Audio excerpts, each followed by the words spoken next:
Nasab beliau, menurut silsilah yang kami dapat dari silsilah Rabithah Alawiyah,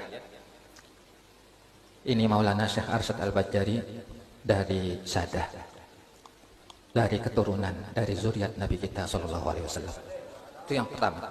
Yang kedua, pada tahun 1980 kurang lebihnya, waktu itu abah guru kita sekumpul naik haji yang kedua. Kurus kumpul itu naik haji 2 kali.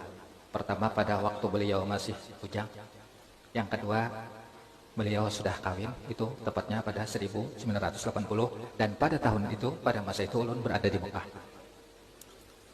Nah, lalu beliau mau mengunjungi sowan berziarah kepada tuan guru ulama besar Mekah yang dikenal dengan Musnidud Dunia, ahli sanad dunia, itu Syekh Yasin bin Isa Al-Fadani. Sebelum beliau mengunjungi Syekh Yasin, beliau memanggil kakak ulun, itu Kak Hati. Ujar beliau, nah catat, ini yang akan dibicarakan dengan Syekh Yasin. 1, permintaan. 2, pertanyaan.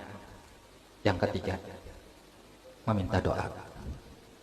Di antara pertanyaan yang akan ditanyakan kepada Syekh Yasin, apakah Maulana Syekh Muhammad Arsyad Al-Badjari ini dari keturunan, dari zuriat Nabi kita Sallallahu Alaihi Wasallam?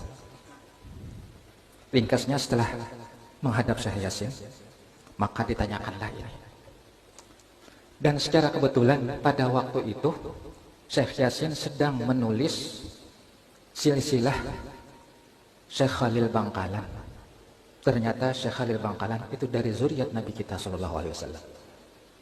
Nah, ditanyakanlah, bagaimana Maulana Syekh Muhammad Arsyad Al-Badjari, apakah dari zuriat Rasulullah? Lalu beliau, Syekh Yasin, menjawab, saya sudah selesai menulis silsilah Datuk Kelampayan.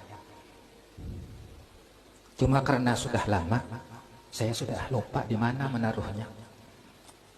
Cuma saya sudah selesai menulis bahwa Maulana Syekh Arsyad Al-Badjari ini adalah min zurriyati, dan menulis silsilahnya sampai ke Rasulullah.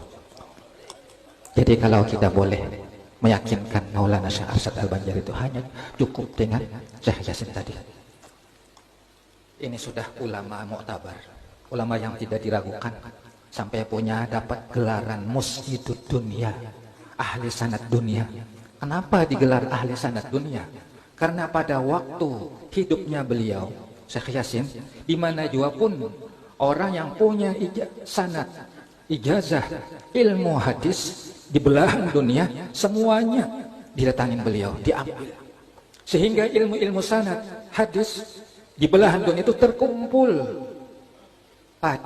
pada beliau. Nah, dengan itulah digelar Musnidud Dunia, ahli sanad sedunia. Kalau sudah dari Syekh Yasin mengatakan, kita tidak bisa lagi meragukan, sudah hakul yakin.